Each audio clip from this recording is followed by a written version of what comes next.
Hello, I'm Tom Wilkinson, and welcome to the Thinking in English podcast, a podcast aimed at intermediate to advanced level learners of English.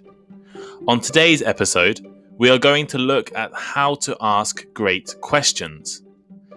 Asking questions is one of the most important skills in daily life, but most people do not realize we can practice and improve. I'll look at why questions are important, the mistakes we often make when asking questions, and then some tips on how to improve. But first, why not follow the Thinking in English Instagram, Thinking in English podcast, or the link is in the description. It's full of great vocabulary content, and you definitely should look at our blog, thinkinginenglish.blog, for all of our transcripts and bonus content. Here is today's vocabulary list. As always, the written list is available in the description of the podcast and also on our blog, thinkinginenglish.blog. To clarify. To clarify. To make something clear or easier to understand by giving more details or simpler explanations. For example, could you clarify the first point, please? I don't understand it completely. Tremendous. Tremendous. Very great in amount or level, or extremely good. They were making a tremendous amount of noise last night. Respective. Respective. Relating or belonging to each of the separate people or things you have just mentioned. For example, everyone would walk to school together. Then afterwards, we'd go to our respective classes. Fuel. Fuel. Something that fuels a feeling or a type of behavior, increases it or makes it stronger. For example, the president's speech fueled speculation that she is about to resign. Eager. Eager. Wanting very much to do or have something, especially something interesting or enjoyable. For example, he is very eager to meet you. Apathetic. Apathetic. Showing no interest or energy and unwilling to take action, especially over something important. For example, young people today are so apathetic about politics. To bias. To bias. To bias someone is to cause someone or something to have a bias. A bias is the action of supporting or opposing a particular person or thing in an unfair way, because of allowing personal opinions to influence your judgment. For example, I don't want to bias your judgments. Intrusive. Intrusive. If something is intrusive, it affects someone in a way that annoys them or makes them feel uncomfortable. For example, the journalist's intrusive questioning made the celebrity feel uncomfortable. And finally, transparent. Transparent. Open and honest, without secrets. We are committed to being totally transparent about our decisions.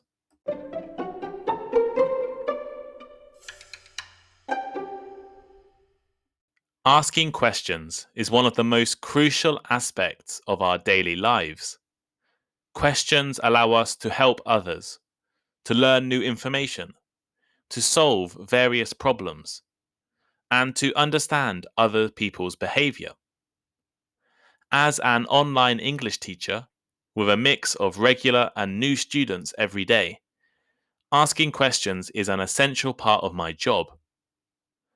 By asking the right questions, I can encourage shy students to express themselves, clarify misunderstandings, and push students into using or practicing new or more complicated vocabulary. Outside of my job, questions have also been critical in other parts of my life. I have lived in Japan and Taiwan, two countries that are so different from the UK. Without asking tremendous amounts of questions, I would never have been able to understand daily life, learn information about their respective cultures, and embrace as many unique opportunities as I did. Whatever your occupation, I guess you spend a lot of your time asking questions, asking for advice, asking for information, asking for confirmations. Nevertheless, we don't normally consider asking questions to be a skill which can be improved. Some professions, such as doctors and lawyers, are trained to ask specific questions in order to do their jobs. But for most jobs, this is not the case. I think this is a missed opportunity. If we take time to think about how we ask questions and how we answer questions, we can actually improve our work performances and business interactions. Questions encourage us to learn and exchange ideas. They can fuel innovation performance improvements, as well as building good relationships between co-workers and finding potential risks early. Let's start by thinking about some of the problems most people face when asking questions. The number one problem is that we don't ask enough questions. There are a number of reasons for this.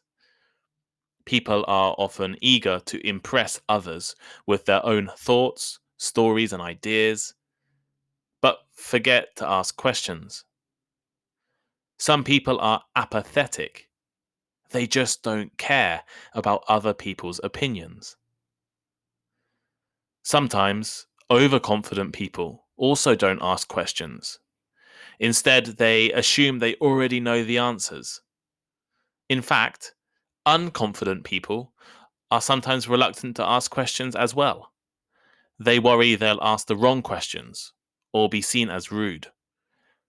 According to the Harvard Business Review, and I'll link their article at the bottom of this podcast, the biggest reason we don't ask enough questions is that most people just don't understand how beneficial good questioning can be. They give the example of job interviews. The majority of people excessively self-promote during job interviews. By doing this, they are less likely to ask questions about the interviewer, the organization, or the work. Asking questions in a job interview is actually one excellent way of making the interviewer feel more involved in the conversation and view you, the candidate, more favorably, while also helping the candidate decide whether the job is suitable for them. In his classic book, How to Win Friends and Influence People, Dale Carnegie advised his readers to ask questions the other person will enjoy answering. More than 80 years after he wrote this, most people still don't pay attention to this advice. Other common mistakes include asking unclear questions, asking leading questions, and asking unrelated questions. This is something I am also regularly guilty of doing. Although I would argue that, as a teacher, I probably ask more questions than most other average people. So now we've looked at why questions are important and some of the common mistakes we make when asking them. I'm going to give you some tips on how to ask good questions. The first tip is to try asking open-ended questions. An open-ended question is a question that allows the person answering to express their own opinion freely. For example, instead of asking, "Was your vacation fun?" you should try asking, "How was your vacation?" Asking in this way will give you more fascinating answers and does not bias the person you are in conversation with. While you can only answer closed questions with a yes or no, with an open one, you can answer as you'd like. On the other hand, there are situations in which closed questions or yes-no questions are more suitable, such as when you are looking for a quick and short answer. You should also be careful how far you are steering the conversation. We are all guilty of asking questions that are biased or leading. An example of this is asking, "Why are you angry?" to someone that you think is angry. This question is assuming how they are feeling without actually knowing the truth. Maybe in this situation, we should ask, "How are you feeling?" if we wanted an unbiased answer. Another tip is to go with the flow. I always try to go with the flow in my English conversation classes. For instance, today, a question about the weather in the UK ended up resulting in a conversation about the Christian religion's usage of ancient religious holidays.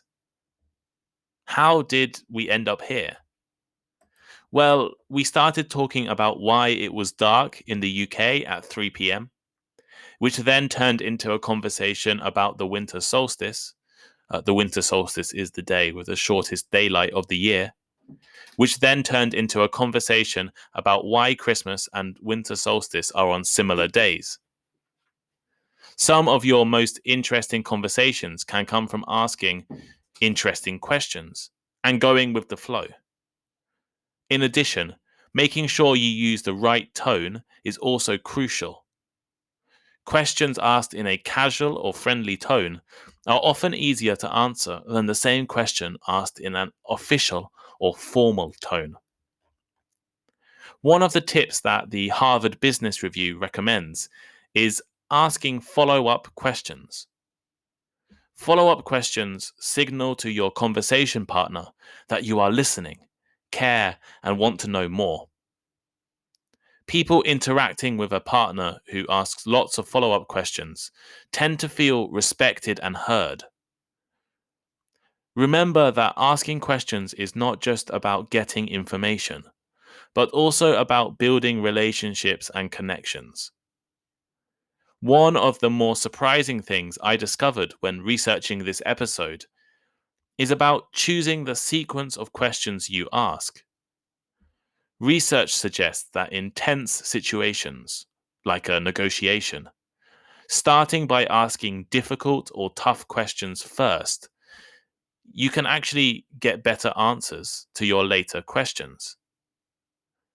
This is an incredible piece of advice for anyone listening who has to negotiate or have conversations as part of their jobs. Let me clarify. When a questioner begins with a highly sensitive question, such as, "Have you ever imagined doing something terrible to someone?" Following questions, such as, "Have you ever lied to a friend?" are comparatively less intrusive. This makes people much more willing to answer these questions.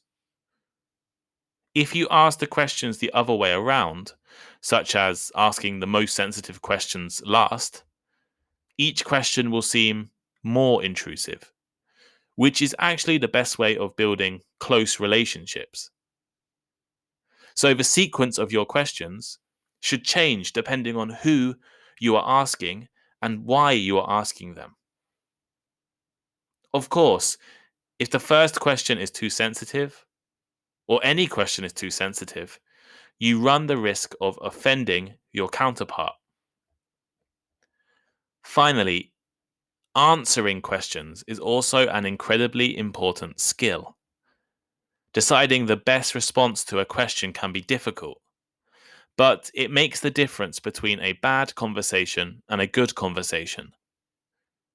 To maximize the benefits of answering questions and minimize the risks, it is important to decide before a conversation begins what information you want to share and what you want to keep private.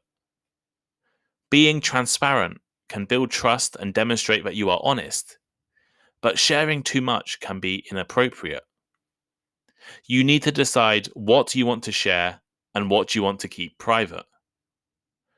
When you are asking questions, you should also consider this. What do you want to know and what is not necessary? So here is today's final thought. This episode has discussed the importance of questions and hopefully given you some tips on how to ask better questions in the future. In summary, asking questions is a skill that most people do not practice, but should practice. We are all guilty of asking bad questions from time to time, but we can also improve. Ask more questions. Ask some open-ended questions. Go with the flow. Ask follow-up questions and make sure you give good answers.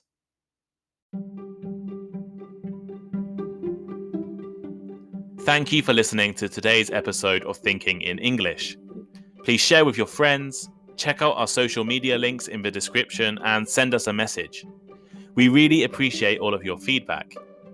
If you have any ideas for topics, future podcast guests, or other learning formats, please let us know. And please leave us a rating. We're now on Instagram. I'm producing daily content focusing on improving your vocabulary, grammar, and pronunciation, so make sure you check out the Thinking in English page.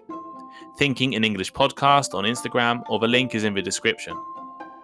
Instagram is also probably the best way to contact me. All transcripts of the podcast are now available on the Thinking in English blog. Vocabulary lists, comprehension questions, and articles are all there for you to read, as well as some extra bonus content. The link is in the description, so please check it out. Thank you, and see you next time.